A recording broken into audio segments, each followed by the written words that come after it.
It's 3 a.m. Your heart is pounding. You can't catch your breath. Your mind jumps straight to the worst case scenario. This is it. I'm dying. You check your pulse. It's normal. And that somehow makes it worse. Because if nothing's wrong, why does your body feel like it's in an emergency? Here's the part that nobody explains. Anxiety isn't too much fear.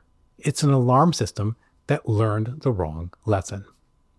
And if you try to argue with it, reassure it, check it, escape it, you accidentally train it to get louder. So by the end of this video, you'll be able to tell what's actually happening in your body and whether this is stress, anxiety, panic, and why the usual advice stops working once the alarm takes over. And who am I to tell you that your anxiety isn't lying, just very, very bad at statistics? My name is Dr. Salman Aziz Mirza, triple board certified in adult psychiatry, child and adolescent psychiatry, and addiction medicine. And I'm the one who pushes stop when you're riding that anxiety spiral ride at the local fair.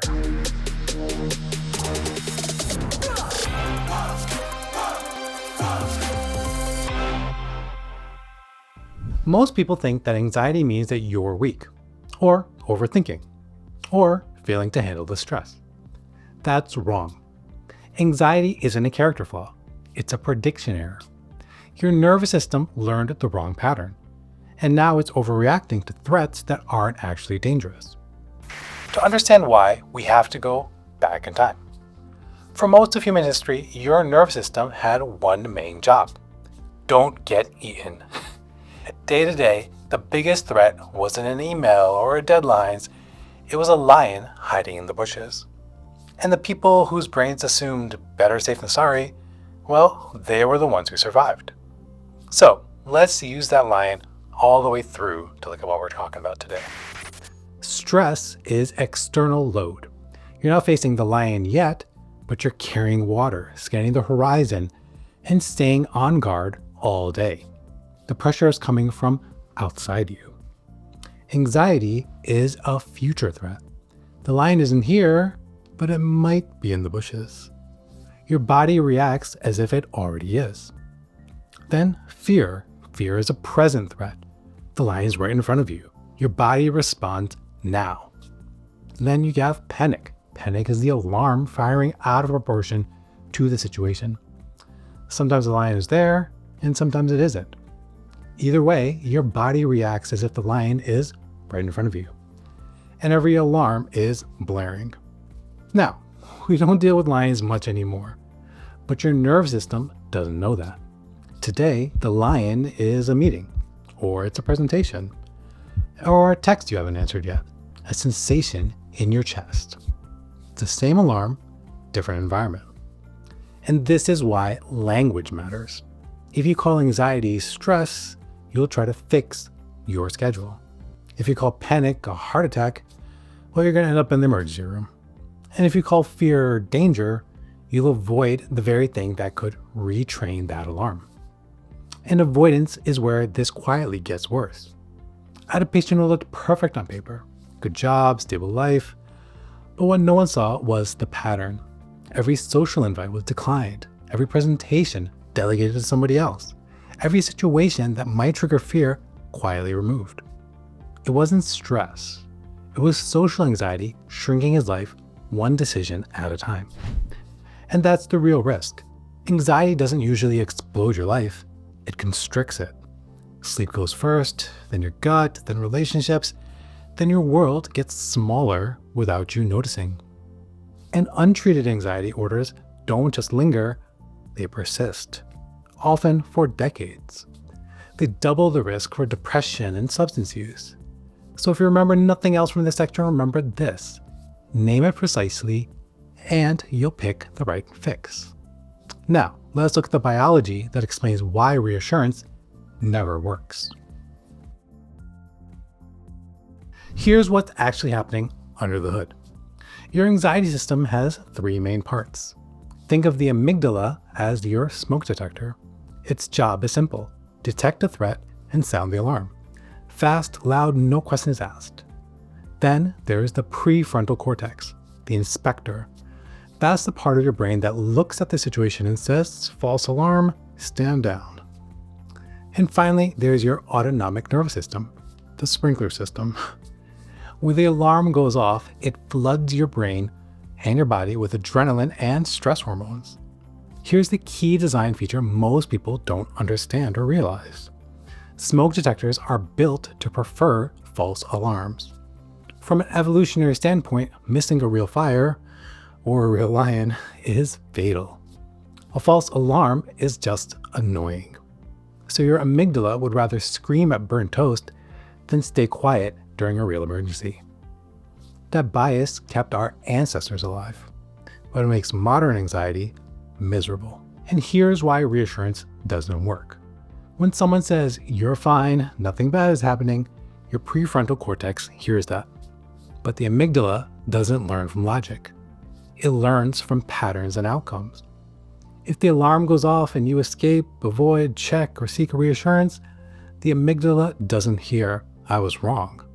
It hears, I saved you. And the next time, it pulls the alarm even faster. This is the learning loop that keeps anxiety chronic. Now, let's talk about panic physiology. When the amygdala fires, your autonomic nervous system floods your body with adrenaline. Your heart races to push blood to your muscles. Your breathing speeds up to bring in more oxygen. And your gut, well, it shuts down because digestion doesn't matter if you're about to be eaten. These sensations are real. They're not imagined. They're not dangerous. But the interpretation is wrong. And the panic loop, well, it looks like this. A body sensation leads to triggering an alarm. The alarm leads to creating more sensations. And those sensations, they trigger more alarms. And round the anxiety spiral we go. No lion required. This is why trying to calm down during panic attacks backfire. You're asking the inspector to negotiate while the sprinkler system is flooding the building. Now, once you understand the hardware, you need a dashboard. And that's where the anxiety thermometer comes in. Once you understand the alarm system, the next question is, how loud is it right now? Most people just say, I'm anxious. That's too vague. You need a number. And here's the simplest way to find it. Anxiety shows up in 3 places: your body, your thoughts, and your behavior. You don't need to overthink this. Just scan. First, your body. Right now, is your chest tight? Is your breathing shallow? Are your shoulders up near your ears? If your body feels calm, that's a 0 to 3. If it feels like you just drank 5 espressos, maybe that's a 4 to a 6. And if it feels like something's very wrong, your chest is tight, air hungry, shaking, that's a 7 to a 10. Now your mind. Are your thoughts passing through, or are they looping? Are you problem solving or catastrophizing? If you can redirect your thoughts, you're probably below a 6. If your mind feels hijacked, you're in the red zone. Now we'll go to behavior. This is the most honest one. What are you avoiding? What are you postponing? What are you escaping from early? Anxiety becomes visible in behavior before it feels severe. So here's the rule. Your overall number is the highest of the 3, not the average. If your body is an 8, you're at an 8. Because when one system is on fire, the whole system is on fire. Now we'll look at the zones. From 0 to 3, we're in the green zone. You're alert, but you're flexible. This is maintenance. You don't treat anxiety here. You protect your baseline, doing things like sleeping properly, moving around, breathing nicely. 4 to 6, you're in the yellow zone. This is where the growth happens. You're uncomfortable, but your brain is still online. This is where you do things like exposure. This is where you challenge thoughts. This is where you stop small avoidances before they become big ones. And 7 to 10, the red zone. This is panic territory. You're not doing cognitive work here. You're stabilizing. You're grounding. You're slowing the breathing, reducing stimulation. So, stabilize first, retrain later. And here's where most people get stuck. They try to think their way out of the red, or they avoid in yellow, or they ignore green until it's gone. That mismatch keeps the alarm loud. So let's make this real. Right now, what's your number? Your body, your mind, your behavior? Take 10 seconds. Whatever the highest number is, that's your starting point. And here's something important. If you use the right tools for your level and the number doesn't shift after about 20 minutes or so, that's not failure. That's data. It means the alarm is louder than your current tools. And that's when you need to step up the support, not step up self-criticism. And that's how you use the anxiety thermometer. Now, once you know your number, how do you tell whether this is normal or something more persistent? Feeling anxious does not mean that you have a disorder. Anxiety becomes a disorder when 3 things start happening consistently. It lasts too long, is bigger than the situation calls for, and it begins interfering with your life. Think of it as a spectrum, not a switch. Normal anxiety rises, does its job, and then falls. Disordered anxiety lingers. Not just for a bad week, we're talking months. Normal anxiety matches the moment. Disordered anxiety feels out of proportion. A meeting feels like a crisis. A sensation feels dangerous. And a small mistake feels catastrophic. And the most important marker, impairment. You stop doing things that you value, not because you don't want to, but because the alarm won't let you. If anxiety is persistent, excessive, and shrinking your world, you've lightly crossed into the disordered category. That doesn't mean something is wrong with you. It means the alarm hasn't recalibrated. Before labeling anything, rule out the basics: sleep deprivation, excess caffeine, thyroid issues, substances. Sometimes the alarm is loud. Sometimes the nervous system is understimulated in scanning for threat. Same symptoms, different cause, different fix. Once you know where you are on the spectrum, the real question becomes, what actually works at what level? Here's the principle. Retrain the alarm. Don't negotiate with it.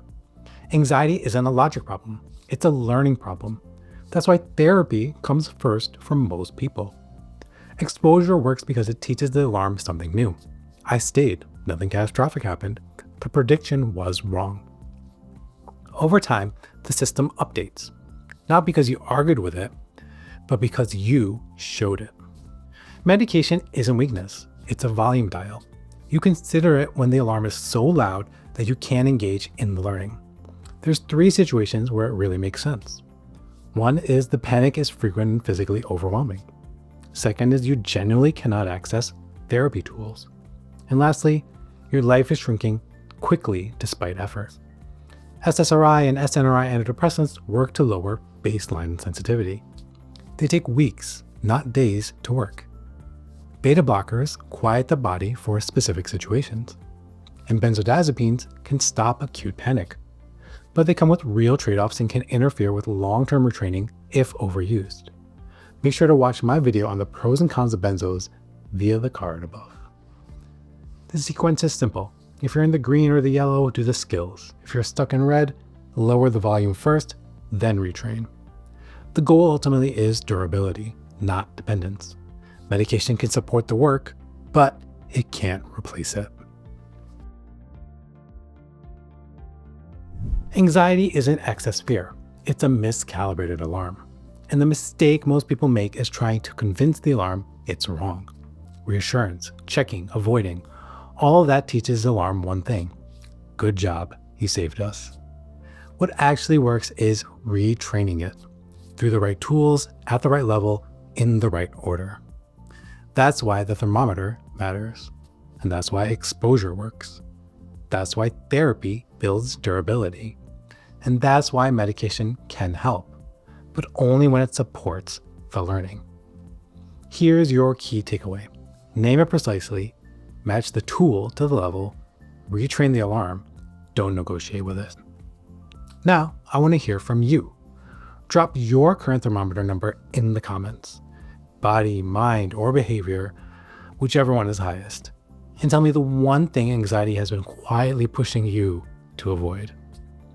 If this video helped you understand what's happening in your body, stick with this series. Next up is going to be probably Trauma 101, where we'll look at why some alarms learn to stay loud in the first place and why time alone doesn't always fix it. And if you want a deeper breakdown of medication trade-offs, including why benzos feel helpful but can slow recovery, watch the video linked below. Until next time, be safe and be well.